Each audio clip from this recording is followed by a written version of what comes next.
just generally does help to press the button that says you're going to go live on a stream, doesn't it? But for some reason, it just seems to have decided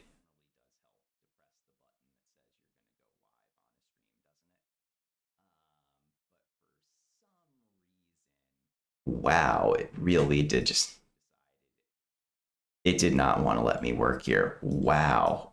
Wow, wow, wow, wow, wow. That was incredible. Okay, so now we're officially live. And welcome to the Nomadic Insights live stream. Good Lord, though, I can't believe that was not live. So I switched to Open Broadcast Studio. I know this is the first stream we've had in a year. Oh my, I can't believe how long it's been. Thank you to anybody who's still left from the original phase of Nomadic Insights when I was experimenting with live streaming during the pandemic.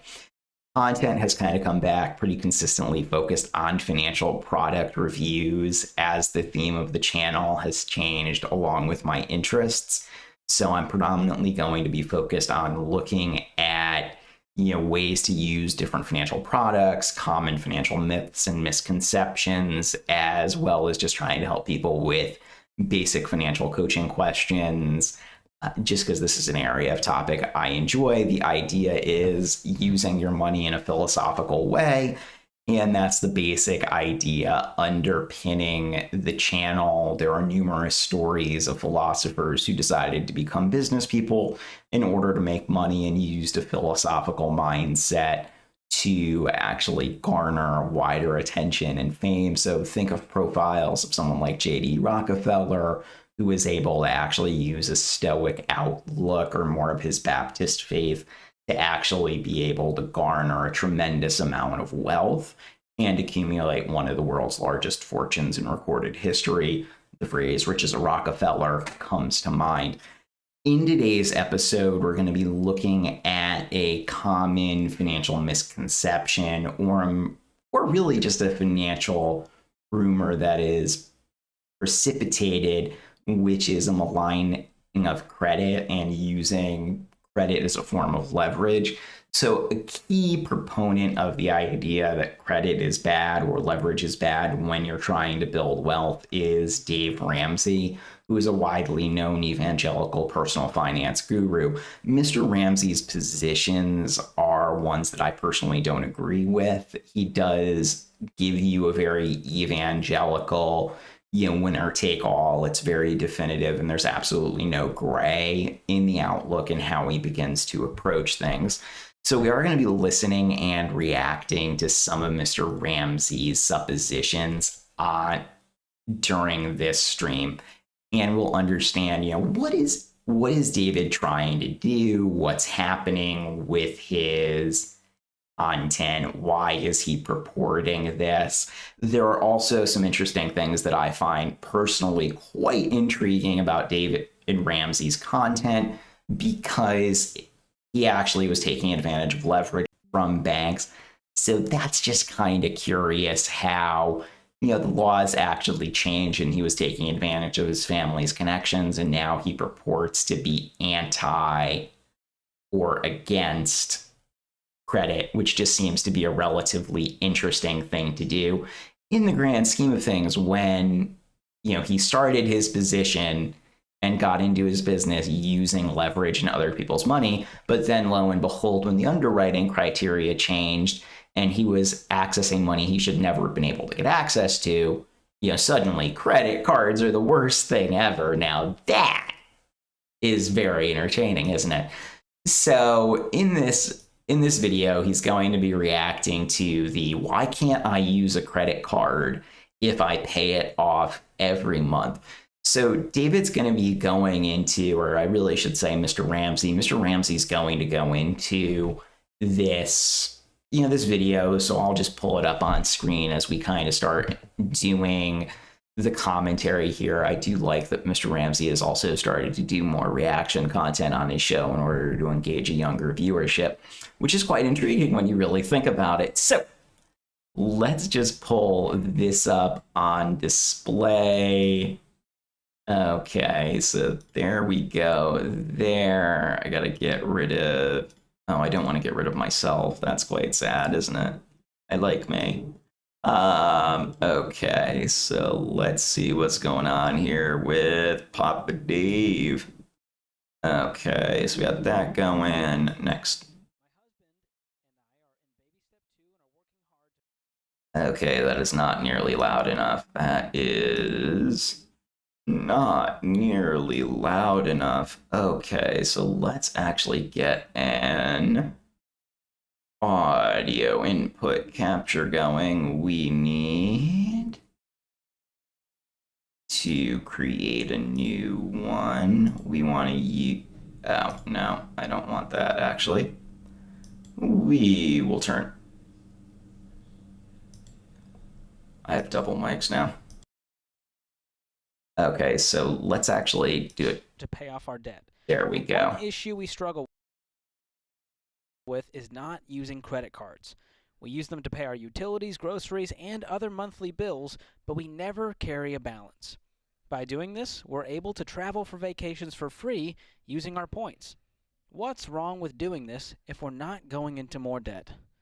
The age-old question, Dave. Okay, so here comes our age-old question. We've been exploring this topic on the fine print because it's one of the biggest objections we get here at Ramsey. People going, well, Dave, I pay off my card every month. I get some free stuff. What's the harm? Right? So we should clue in Bank of America and Chase what portion of their marketing is working the best. And it is this crap. The vacations. The points. This is the one. This is the one that's got people believing. Okay, so when you actually do have a travel credit card here, you can actually get a lot more value. So one of the things I disagree with is, hey, Mr. Dog, you stop it. For those of you who remember Leo, the Spanish water dog, he's here in the background, and he is not terrifically excited about the wonderful, wonderful world of Skeptic Sunday, which he might get dragged into if he keeps digging. His favorite thing to do when he's trying to find a nice comfy spot. So the answer is, objectively speaking, there is actually nothing wrong with what these people are doing. Credit card companies frequently get rid of benefits like the City Prestige card did that are taken advantage of by their users.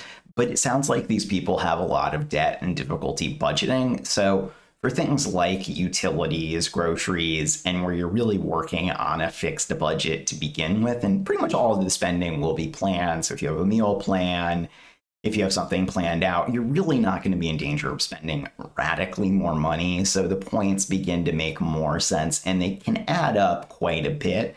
So the question would be, if you can get a 3% discount, would you take the 3% discount by using a different card? And I just don't buy this whole thing about debit cards. Because honestly, I'll do just as much spending on a debit card versus a credit card, because I use my credit cards like charge cards and I pay them off. So I actually pay them off instantaneously. I just go on my little app and I just pay it off. It's really quite the interesting thing that you can do behaviorally there. But let's see what Mr. Ramsey is going to tell us in this, I am sure, very sophisticated argument he's about to make. He's already used a pejorative, calling it a C word. So you can tell that this is the bluster we'll expect. And stupidity still after all this time. Yeah. And here's what happens, and you can listen to the true cost of credit card rewards. This is the second fine print episode that we released, and we dug into this with an ex-Capital One insider.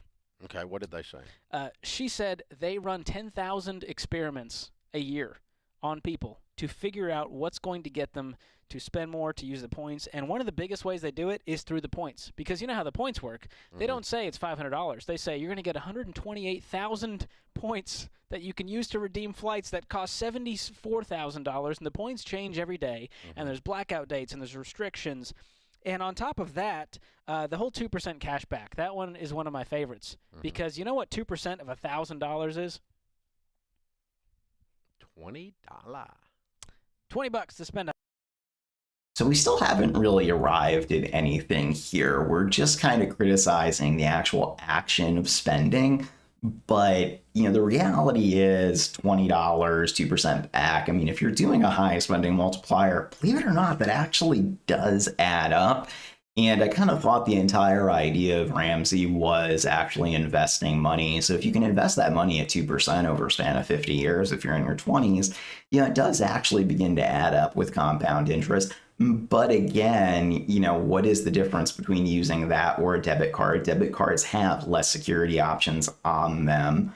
The money comes directly out of your account if there's an issue of identity fraud, unless you maintain an additional identity fraud policy, which Ramsey also recommends you buy from Xander Insurance. How curious. But just going into that, that's just a very curious thing. But Capital One is not really a company I'm going out of my way to recommend. I do recommend membership cards, or, if it's free, you're probably the product, or there's something about you the company is trying to monetize. So it's really important to consider, what is going on with this card? Why is it free for me? And the idea that somehow these companies are not testing and doing A/B testing to maximize their profit, well, that's kind of silly too. And if you don't think they're doing that on bank accounts just as well, that's also silly too. So let's just continue here a little bit. I'm loving it. 1,000, and that's not a great deal. So let me get this straight. If you spend $10,000, you get $200. Ding, ding, ding. That'll make you rich. Yeah. Spend 10,000, get 200. That's a formula for wealth building right there. Yeah. We did an analogy. Did you people go to grade school? Listen, Diane, here's the thing. We did this analogy in the podcast about Chuck E. Cheese, because this is what it reminded me of, Dave. You go to Chuck E. Cheese, and Dad gives you a $10 bill, and you get these coins. It's the claw on Toy Story. Yeah. Really don't see what this has to do with going to goddamn Chuck E. Cheese. Like somehow it's the big childhood amusement store. Like, yes, I just signed up for an Amex Platinum Rewards card, and guess what? I paid $695 for the membership, and I've enjoyed it tremendously. And I like having access to the Centurion lounges and actually using the product. So does that make me stupid because I decided I was going to buy a membership? Apparently it does. So I'm very glad I've had my intelligence insulted in a shallow and pedantic way, as the viewers are gradually told that they're stupid and incapable of using their critical thinking skills. Very attractive concept. But with that in mind, why is it that we're specifically going after, credit cards? Because most people don't use credit responsibly and they're going to make consumer grade purchases. You really should not be using credit to finance your lifestyle. For most people, there is a certain percentage of the population where having access to credit is financial kryptonite or financial suicide, dare I say financial harikari, which is Japanese suicide where they would rip out the samurai's guts, because they have no self-control when it comes to utilizing these products. So again, the idea, if I'm going to get 2% back on my utility spend, I'm looking for ways to economize and save. So Dave recommends all these other ways of penny pinching and really cutting back on your lifestyle, depriving yourself of premium experiences, and living like a monk, where you gotta be gazelle intense. And in a lot of cases, that's not necessarily something you need to do. Where, again, this is all about context and this is about understanding the actual situation you're in. So I do disagree with the notion of Chuck E. Cheese's, but most credit card products are terrible products. Not every card is good. Capital One kind of sucks. As you can see on my Venture X review, I'm not a big Capital One fan. I mean, for debit cards, Capital One 360 was great for me because it was a foreign transaction-free debit card, so I could use cash in Spain. But every time I go on a Let's Purge debt bender, I'm just like, why would I do that? Why would I be parted with the cash? It doesn't make a great deal of sense. And if I'm still plotting out every expenditure, you can sure bet, like, I like to have an extra free $200 to $300 when I'm doing a large scale purchase. Like, I want a $3,500 coffee roaster. You can sure bet that I would open up a new credit card and I would get the $300 back when I was going to make that purchase. It's the same thing I did for my Omen PC, where it was a large purchase and I used my credit to get like a couple $100 free. So you take those opening bonuses, and do I use those cards regularly? Oh, hell no. They just sit in my drawer. Because the rewards categories aren't worth it. But this idea that you can't get, additional value, you can't capture things, or it's stupid to do this. I mean, here's the thing. I mean, Dave Ramsey has made a fortune out of his wonderful, financial advice and, telling you you're stupid, which is the crux of the message. You're stupid. You need my help. Oh, shame on you. You're stupid. And you need to understand basic financial literacy, which, again, there's a number of problems with that I have.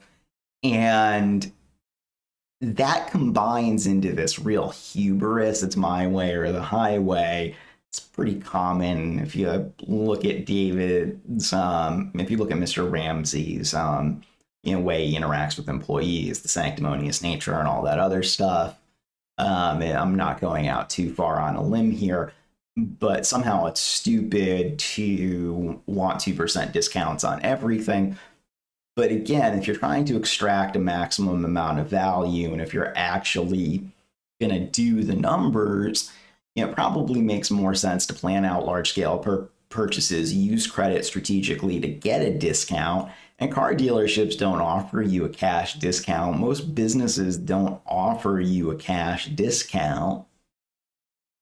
So the idea that somehow cash is superior, all cash is superior for is if a debt bothers you and you're over leveraged. That's just, that would just be my take. But let's continue here. Yes. Yeah. So you get your coins and you're so excited to spend those coins that you spent $10 on, and you go and you get all the tickets, and you get 400 tickets, and you go to the table at the end of the day and you go, wow, I can get any prize. And they go, no, you get sticky hands and a pack of gum. And you go, wow, I spent $10 for sticky hands and a pack of gum. That cost a quarter. Yeah. And you go, I got screwed. Yeah, I think. So here's the thing. I don't have big buildings, Dave. The credit card companies do. They're sponsoring every stadium in America, and they're doing it with billions of dollars that they're making off of the backs of these people who are overspending. Like you.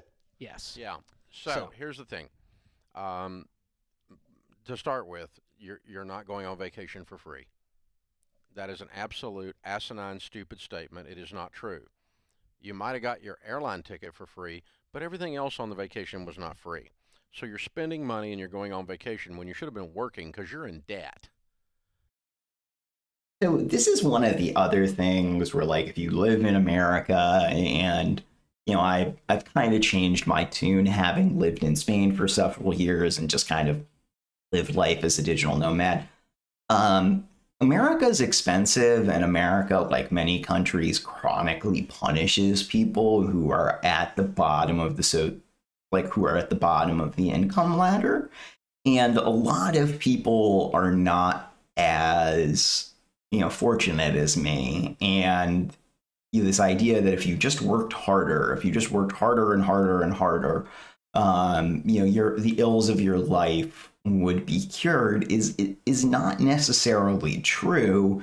Now, if you want to be biblically grounded, God tests you by giving you both bounty and hardship.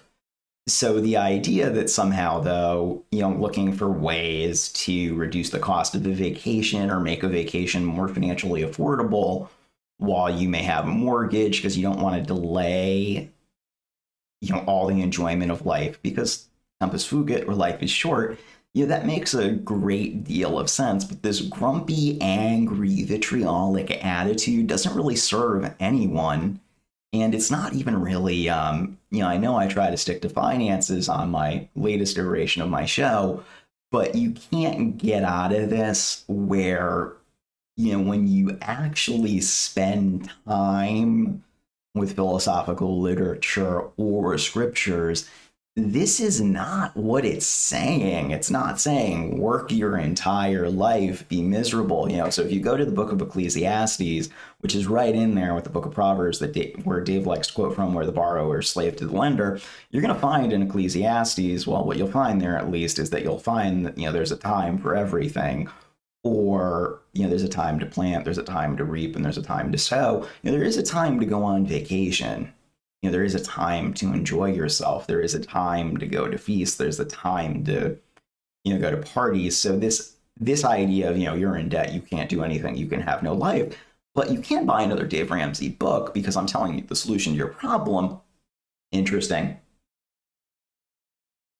Or, hey, take all your hard-earned dollars and spend it with a Smart Investor Pro who's actually going to charge you an investing premium at about a 1% management fee versus a Vanguard fund, which, oh, by the way, statistically performs better over the longer term. But I don't have your financial best interests at heart. I'm Dave Ramsey. I have mine. Just a thought. You're not supposed to be going on vacation when you're in debt. We follow everything you say. No, you don't. You don't go on vacation when you're in debt, and you don't go out to eat when you're in debt. You work, and you work, and you work, and you clean your dadgum debt up. And that's the Ramsey plan. Now, you can say you could go do your plan if you want, but don't say you're doing my plan when you're going on vacation, because it's just not true. And here's the thing. The arrogance that is required, the intellectual arrogance that is required for you to think that you are taking on billion-dollar companies who have algorithms that know what bottled water you drink, and you are somehow beating them, and you're fleecing them. You're getting an airline ticket, and it doesn't cost you anything. You really are pretty arrogant. Fun fact here. Not really arrogant. It's just like if you're in a certain consumer segment, where it's like, let's say you're like in an upper income bracket. If you're in a demographic where the banks want you, they'll, pay for your business. So again, it's not that you're beating someone. I don't think I have used the terminology, I'm beating someone. I don't think I've said that. But I do detect a certain intellectual presumption from the other party here, which is quite condescending, to just be frank. There have been numerous insults. You're stupid, it's crap, you're a potato head because you think you can take on these companies. And that just doesn't really seem to make a good deal of sense. I don't know why we need to be insulting people. I don't know why that's called for. It's good entertainment value, but it just doesn't really seem to do anything now, does it? So if you're actually capable of having a once-in-a-lifetime experience you wouldn't otherwise be able to have by using one of these membership rewards programs, like, I'm sorry, if you make $80,000 a year, even if you scrimp and save your entire life, the odds are against you ever having the cash to spend $6,000 on a business class trip to Europe. If you use something like the Amex rewards points, or even if you have like an Amex Platinum, you can get a very far way by using a strategic redemption. Yeah, there's blackout dates. Yeah, they make you jump through hoops. It's going to be a bit of a pain in the patukas. Yeah, that's life. There is a considerable amount of work on the back end. But again, that's $6,000 you're not really spending, on one of these once-in-a-lifetime experiences that you might not otherwise have. And there is a certain degree of work. All we're going to do is work. And what kind of life does that leave you with? Yes, you're in debt. Yes, you have financial trouble, but, is it really the overspending that's the issue, or is it anxiety, or is it another thing that's causing you to spend? People don't just generally go spend. There's usually another symptom. It's just like with obesity, it's just like telling somebody to stop eating food, and they actually have an underlying problem, and they need therapy, or it's an anxiety reaction. isn't particularly helpful advice. But grr, I'm scary. So that's probably me reacting to this gem. There's a gem here.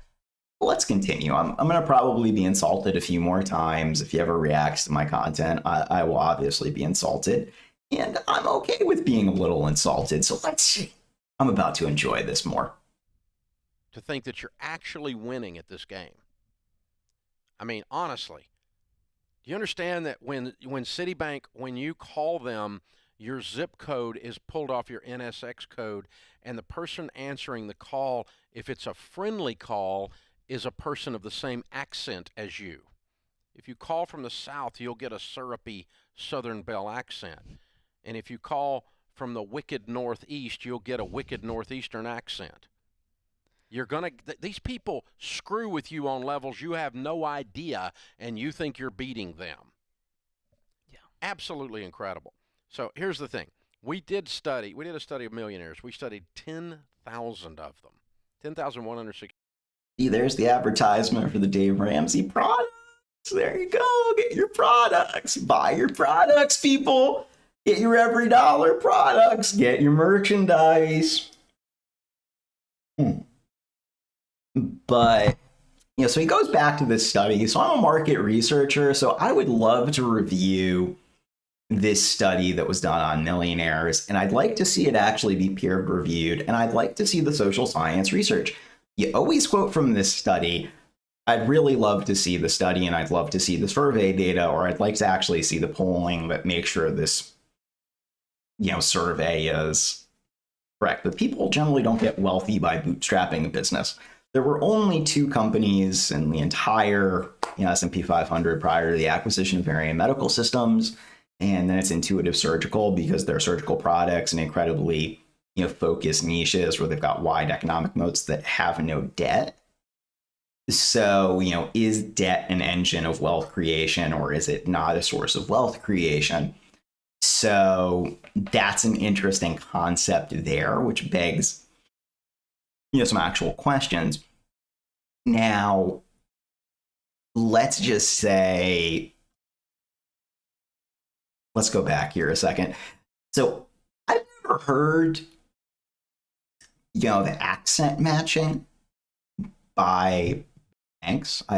This is a new one for me. So Citibank really does this from a customer service perspective, as somebody who works in market research and marketing. I've never heard of this. This is a new one. What is this? Okay, so I call the bank, and then there's somebody who matches my accent based on the zip code I'm located in. What? It's usually some guy from the Philippines. Or depending on when I call, I get somebody in sometimes I get somebody with a French accent when I call Platinum Services. But this is kind of, I'm not even sure that's legal because it would be discriminatory. But what? But let's listen to the study. Love's quoting this study. Is it peer reviewed? No. Do we have an idea of the sampling methodology that goes into it? I really need this survey. I'll send a press request. 67.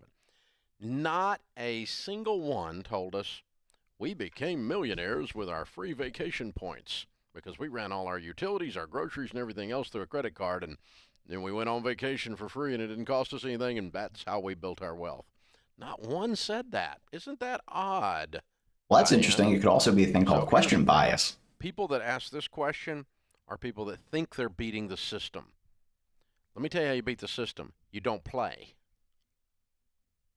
Don't play in the system. Yeah. You know what it's like? It's like being a mouse in the maze, and you get to the cheese, and you think, I won. I got the cheese. And you zoom out, and you go, no, I'm just a part of a giant... Okay, so you're playing the system, so you're a sucker. You're a sucker because you use a credit card but that's not how you build wealth. Well, this is just kind of like we've got some straw manning. There's all sorts of little wonderful logical fallacies going on here.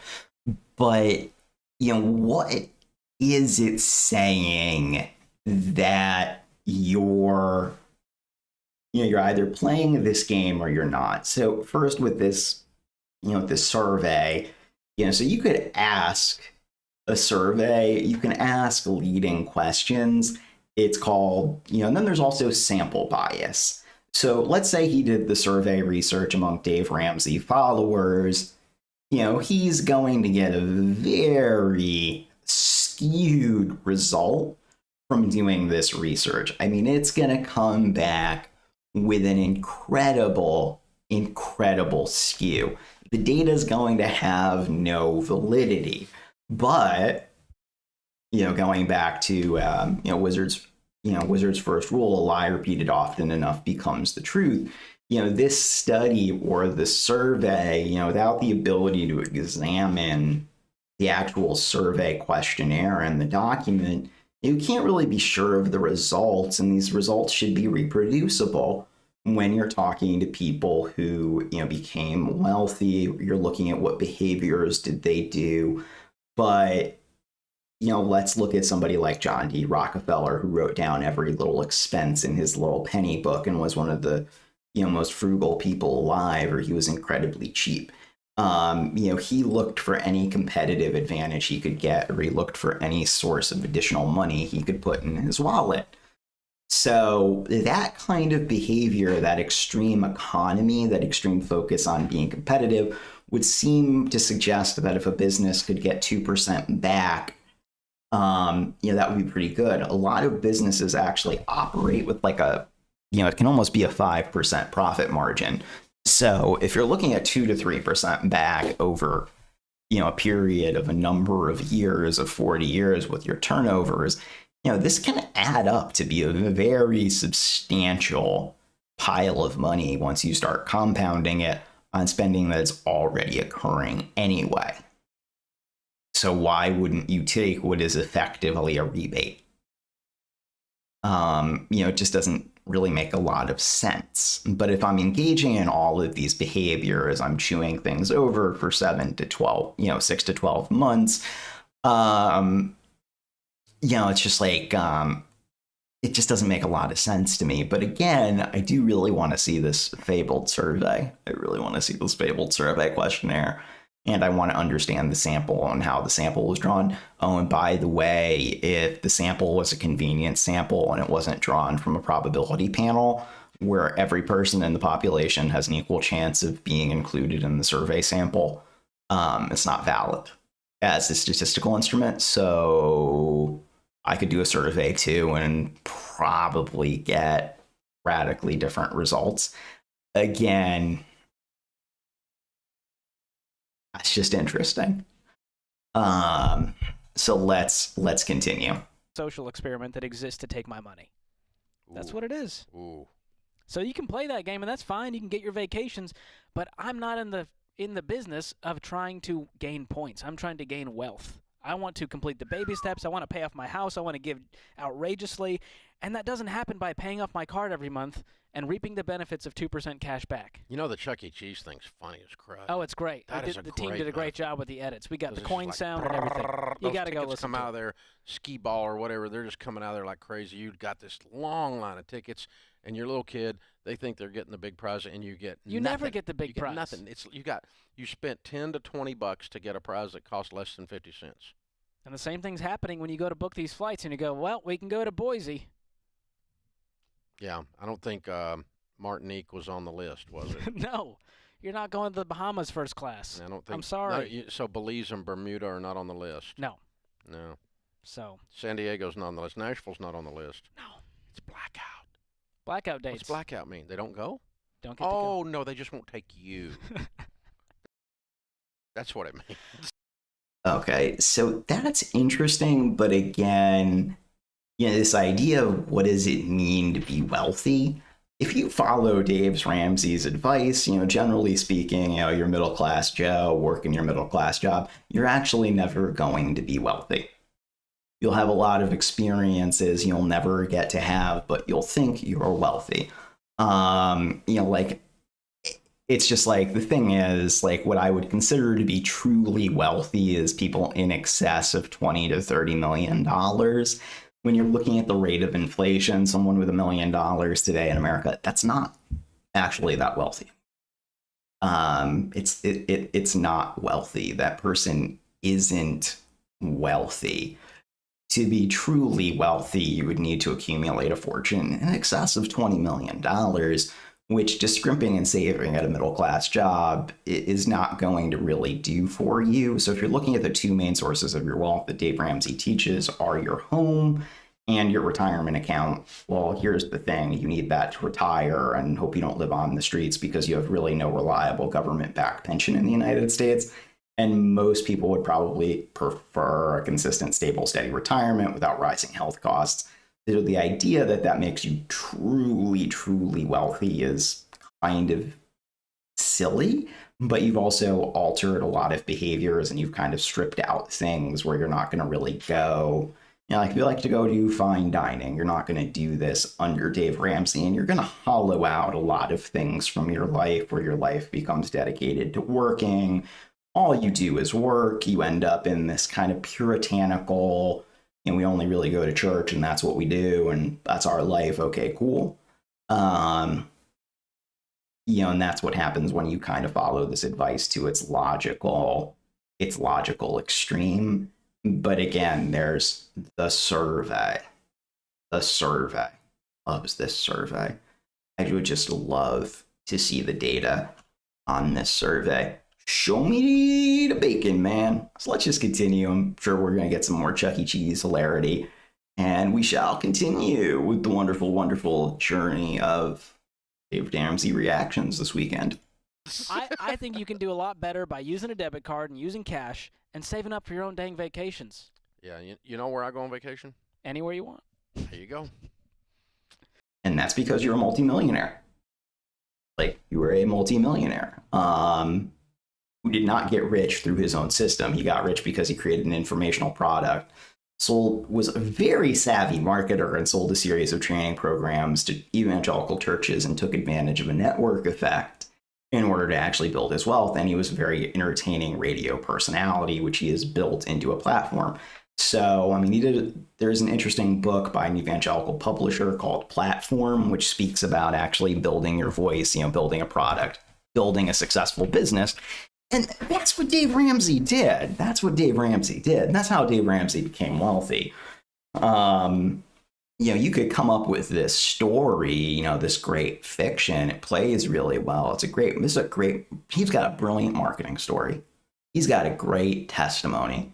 When I was a kid, I always would go into church and I'd always be like, I hope I have a great testimony, because you get people who were recovering from drugs from the power of Jesus. You get people, but I just had a normal life.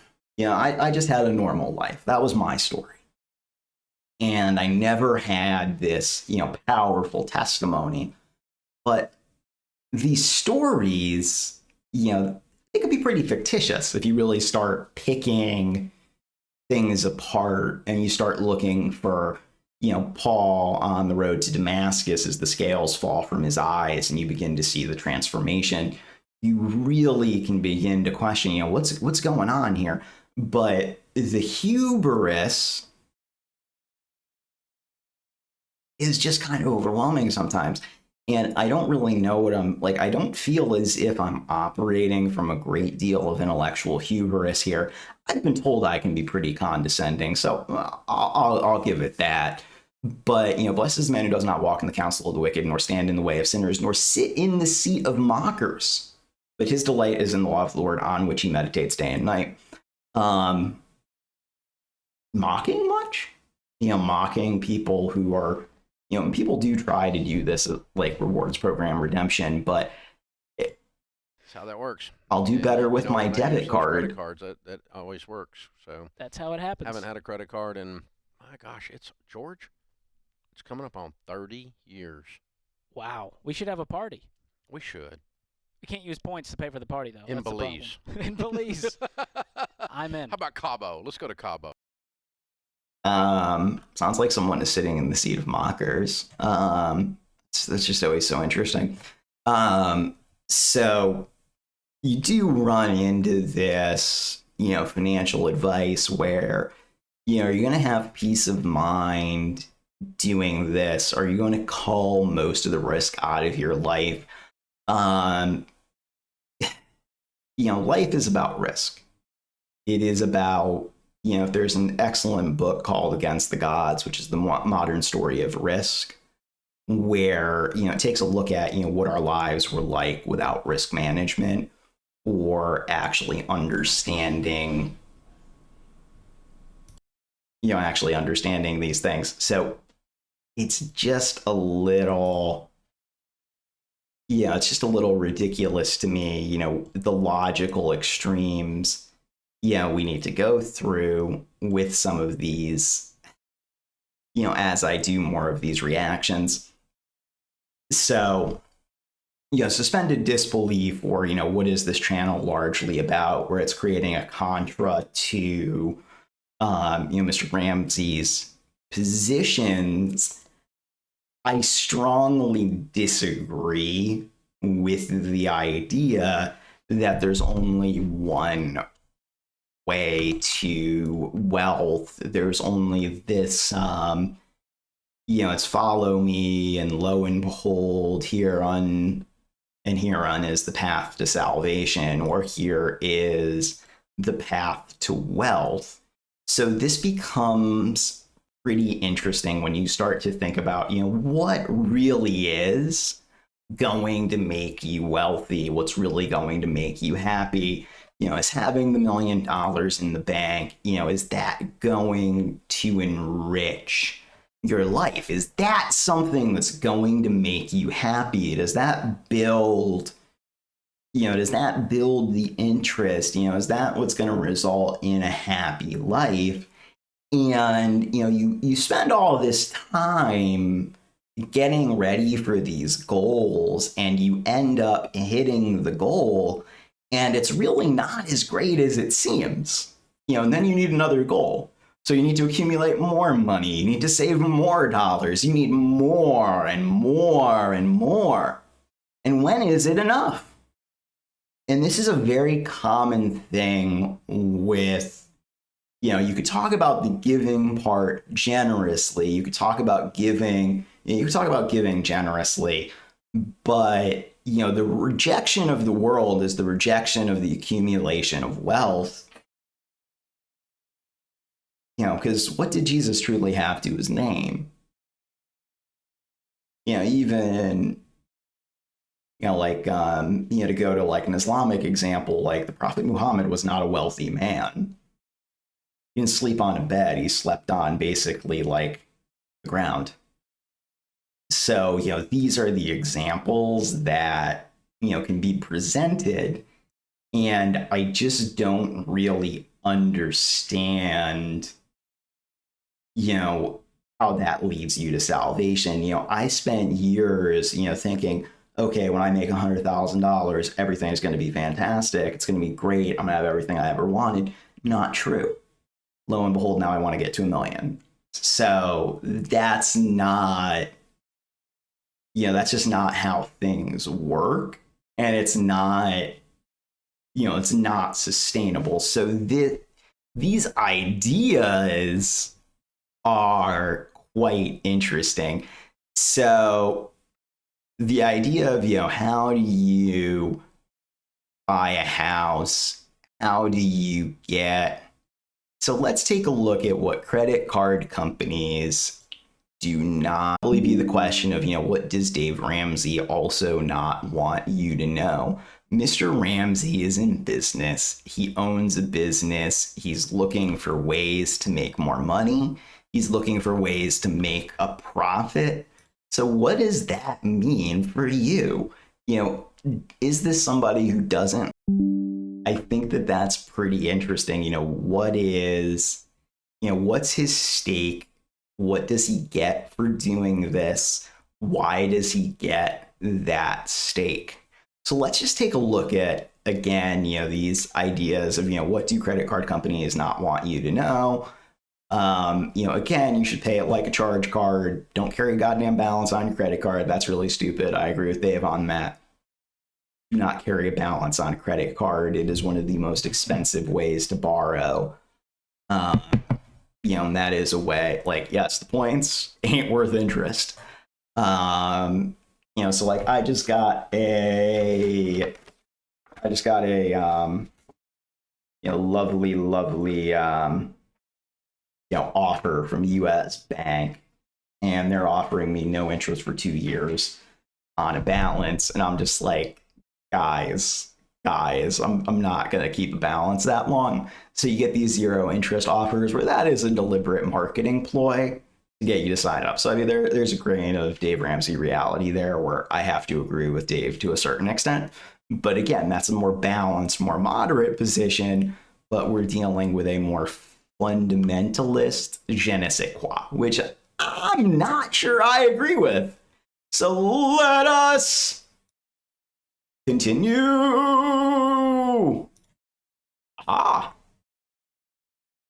I'll be shrinking down again. Okay. Is his henchman here? This is the show where we he doesn't have the henchman with him. Everyone can understand it, and in a way that applies to everyone.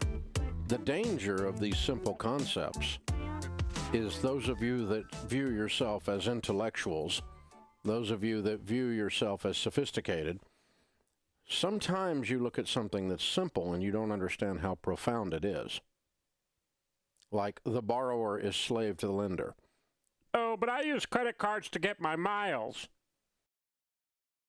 The borrower is slave to the lender. Well, I do look at something simple and profound, such as, blessed is the man who does not walk in the counsel of the wicked, nor stand in the way of sinners, nor sit in the seat of mockers.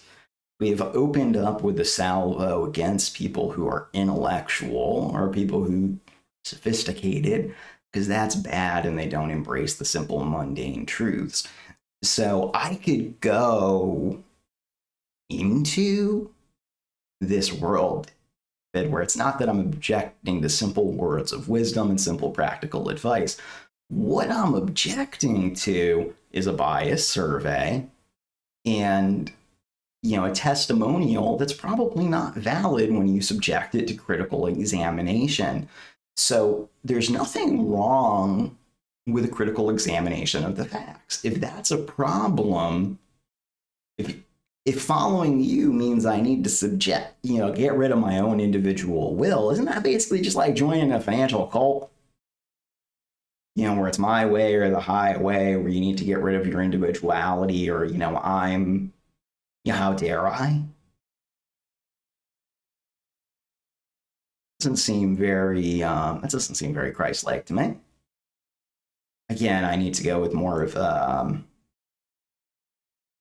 biblical critique here because of the milieu of David Ramsey, but you do wind up in this position where what are we talking about? So let's continue. So I'm rejecting these simple truths. I'm rejecting the way of truth. Okay, because I'm a pompous intellectual. I'll even add on, I'm a pompous intellectual ass. That's basically what could be surmised, because I'm daring to counter and I'm daring to critique. So let's continue this.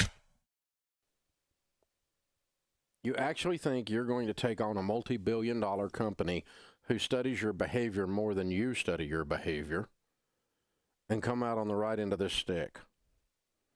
That doesn't make you sophisticated. That makes you blatantly stupid. Think about it. Did you know the credit card is the most aggressively marketed product in the history of humankind?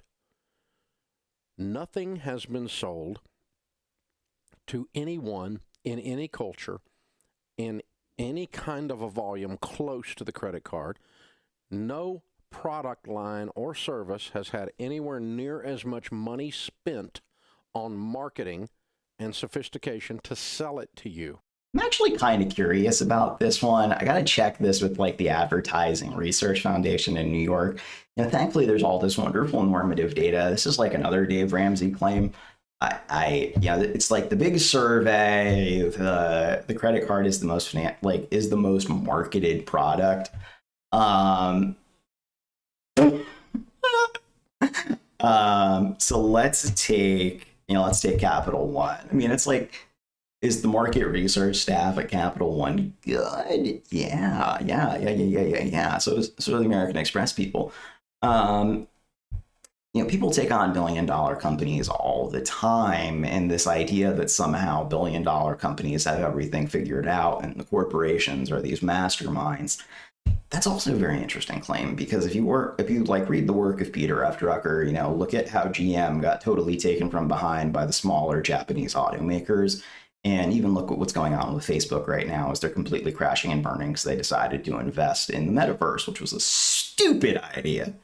This idea that $1 billion companies aren't stupid is kind of interesting. Big companies can actually be pretty dumb. Size does not necessarily equate to a meaningful measure here. So that's just one thing to consider here, though, as we're going on to, we're almost engaging in a reductio ad absurdum where it just doesn't make a lot of sense. Now, when you're trying to build a brand, the gray does not make for a good sound bite. The reality is often less sophisticated and less attractive. But let us continue. Hundreds of millions of dollars a year is spent to sell you this product. It's actually not that much money. And then you're so stupid that you think you're going to get away with using it for free.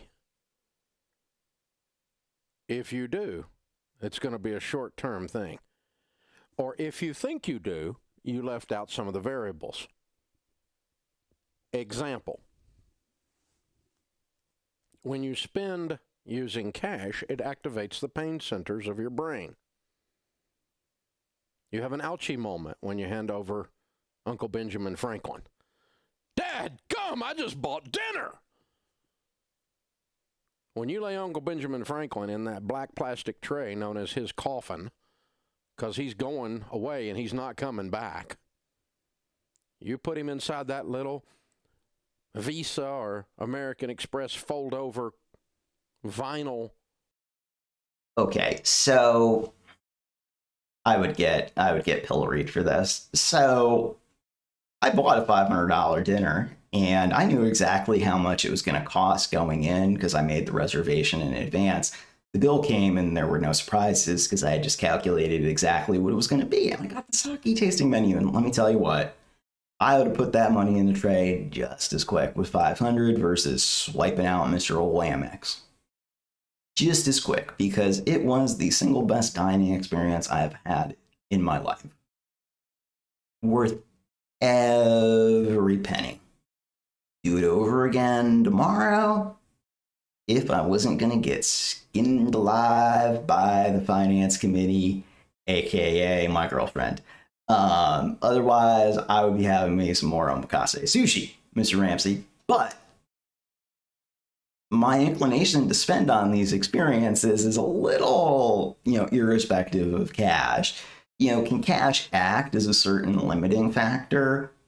Yeah, could there be some pain associated with the act of using your dollars?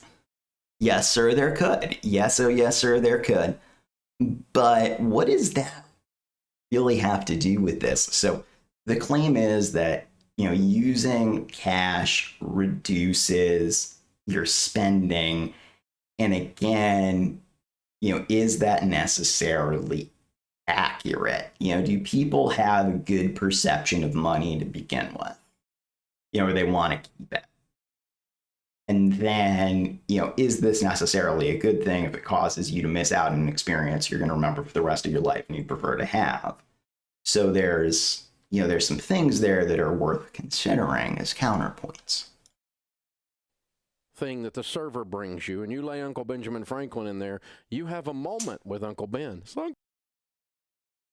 Most businesses don't actually accept $100 bills due to fraud. So that's just interesting. Generally, you won't be laying an Uncle Benjamin down. Uncle Ben, I'll never see you again. You know this is happening. When you pay with plastic and I interview you, 24 hours later, you don't know what the total was on the bill. You $181.63. You don't know what you spent at the gas pump because you stuck a card in it, you pumped the gas, and you walked away. $25.26 was. In the days that we used to walk into the market and lay money down on the counter, and then they would give you change because you didn't round it off when you were putting your gas in, we knew exactly what we spent on gas in those days. I know exactly what I spend on gas, too. I could just look at my phone. There's not really a point in remembering this. I mean, it's like, why?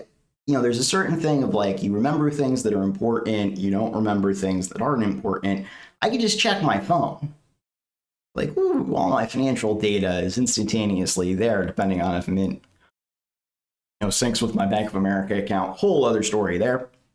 But again, a little disingenuous, don't we think? Today, you don't even know what your gas is. You don't know. I use a debit card. I can't tell you what mine was. Can I tell you what it cost to fill up my truck the other day? I don't know. I didn't notice. Just stuck the card in, put the gas in, drove away. I'm just like you. Cash activates the pain center. Okay, but you said you use a debit card, so the comparison should not be between cash and card or credit card. It should be between debit and credit. So in order for this abstraction to make sense, I need to grant you the point that people won't spend more. So does entering a PIN versus signing for something versus tap, what does that do to you? So interesting question. But the argument doesn't carry because we have a simile and that's not a direct comparison. So that bridge in logic really doesn't extend. Centers of the brain. There's 2 or 3 things that activate memory. Memory is activated primarily by pain, fear, heavy emotion of some kind. Positive, pleasurable emotion will activate memory. That's why you smell something and you remember a girl you dated in high school. Smell activates that memory. That's what happens. And so it's that. Okay, so basically things are going to be activated by fear and pain. And you gotta be afraid of the credit card. You gotta find your fear. Really? Why? And again, this is a pretty, straightforward lens of analysis where, frankly, I just do not see the point of what we're getting into. So obviously I'm reviewing more credit products. Obviously, there's certain banks and institutions you want to avoid because they suck. But, the rules of credit or, the rules of credit cards, number one rule, always pay your card off generally as soon as you make a purchase. You don't think I'm aware of my purchases? I mean, I'm pretty familiar with what I spend. Let me see. What was the bill last night? It was like $53.79 when I went out for dinner. Whoop-de-doo. And then I added on, like 8 for, it was $53.79, so it was $61.79 out the door. Okay. And I'm not looking on my phone for that. I just remember. But, that's not necessarily information I want to retain over a long period of time. So let us continue. That's the process. So here's the thing. If you can't remember it, it means the pain centers of your brain were not activated. And when we do surveys with what you spent on that meal, as you walk out of the door of the restaurant, you can't tell me what the total was. Oh, it was around $25, around $52. I don't know, 56, 54. I don't know. I don't even remember. I think I left the tip. Pues tío. I left a big tip because I've been drinking. Now you really can't remember anything, right? So this is how people handle their money. And okay, so people handle their money without intentionality, and people don't set goals. Yeah, people are not intentional, and they don't really set about setting a series of financial goals. So what Dave is saying here makes a certain degree of sense, and it's not really that out of the ordinary. So you need to be intentional about what you're doing. Now, there's things that I don't necessarily agree with, where if you're making like a non-intentional purchase on your credit card, again, there's a certain level of skepticism I'm going to engage in around some of these claims. But the idea that you can't use a credit card, or you're not going to pay it off at the end of every month is pretty interesting. So let's take a look at a couple of things. So I'll talk about my own debt usage, since I think that is a pretty interesting counterpoint tale. So in my own life, areas where I've used debt, or where debt is going to get paid off really quickly, I've used debt to acquire a home, and I used debt one time on a car payment because I ran all the numbers, and the best offer or the best deal on the car was with a finance offer. It was better to finance it and have the cash to pay off this card. Oh, I have it. I could pay it off tomorrow. Do you want to know why I have it? Because it's a zero interest thing. So it's just like the cash price. There wasn't, during the pandemic, there wasn't a cash discount for this card. There was no cash benefit buying a car. Had I known you could put part of the car payment on a credit card, I would have had a credit card so quick. And I would have put down the down payment on it, because I would have gotten a rebate on my substantial cash down payment on this card. So it's just, again, it's so interesting how once you start thinking about it, and you think about the financial engineering of a purchase, generally cash is not the best way to pay. Cash is actually a terrible way to pay. But every time we're dealing with Mr. Ramsey's presumptions, it's going to be, it's really just focused on, you need to pay cash, or you can't do this, you can't do that. I spend a lot of time trying to engineer my purchases in a way that makes sense. Like, again, with the, where I went for sushi, I had been looking for like high-end sushi with an actual Japanese chef, and that's something I've wanted to do for 2 or 3 years. So there's a certain amount of financial engineering that should go into your purchase decisions that makes a lot of sense. And again,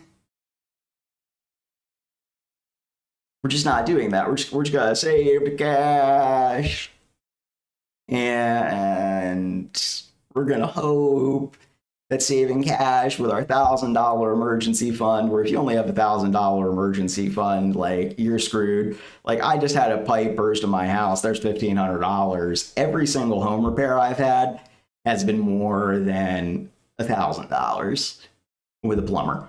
So you should probably have more in your emergency fund. But that would just be me. So again, I am a little bit of a sass ball when it comes to Mr. Ramsey and some of Mr. Ramsey's presumptions. But I do think there is a certain element you need to embrace where you need to question things. And this lack of criticality around these simple truths. But the borrower is slave to the lender. So if I just take that borrower is slave to the lender, lending money to people and making them my slave, instead of just giving them the gift of charity, that would be immoral as well to engage in loans. So I'm pretty sure Dave has given somebody a loan at some point with his big pile of cash because he's chasing a return on it. So that action is immoral. Like usury or taking interest has historically been immoral. And guess what? When you have no interest, there's no economic growth. So would you rather live in the world that has had insurance and financial engineering, or would you rather live in the Middle Ages? So that is a pretty, that's a pretty important question to ask yourself. But again, over leverage and overextension or poorly calculated risk or taking risk without thinking about risk is dumb. I mean, the thing is, you just run into this where it's just like, okay, we're obviously taking a risk. And, our inability to have a critical conversation about financial risks in this country is a massive problem. But you should be able to have a conversation cogently and cleanly without insulting people, calling them intellectuals or the latte liberals. Oh, by the way, I make my lattes at home and I roast my own coffee. Oh, ha, ha, ha, ha. I'm totally the intellectual pontificating elite. So I just kind of delight in these conversations because once you actually start going through and subjecting some of this hoo-ha, to some actual criticism, it's advice specifically designed to tell desperate, disadvantaged people that there is a path to salvation and that there is a path to redemption. Newsflash.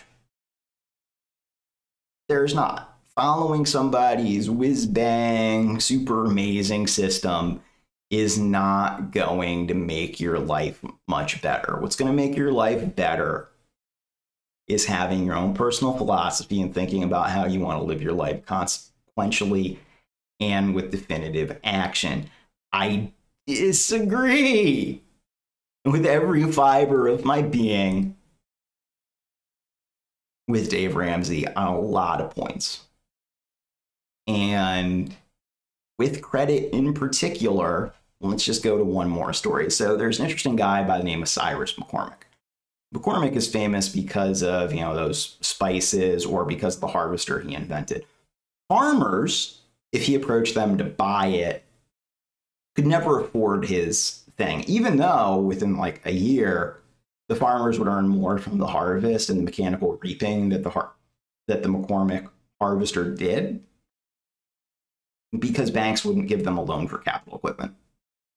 So the entire productive energy of the farm was literally impossible to grow based on this cash-only mentality. Because, we need the cash, or, if you're a business, you're not willing to invest, you're not willing to take capital risk, through some degree of leverage. I mean, unfortunately, life involves risks and it involves uncertainty. Now, we could definitely say there is, stupid risk. There's definitely stupid risk. But I just don't understand why we're afraid of risk in Ramsey's approach to things. So again, this is really just something to consider as you're going about, picking financial advice, trying to react to Dave Ramsey, trying to find a solution that works for you. And honestly, though, just going to close out this stream by saying, do your own goddamn thinking. And this will continue a series over the next few weeks of Dave Ramsey skepticism. But I don't like being insulted and called an intellectual, because, most things are actually simple, but they're also quite complicated. But I don't think an outright insult is necessary. But I mean, me and David Ramsey have profound disagreements, at a spiritual level. And it's just they're like profound and there's no real bridging that chasm. But I do think a tone of a bit more civility is required. But the disagreements are substantial. And there's no way around that in terms of how I approach things.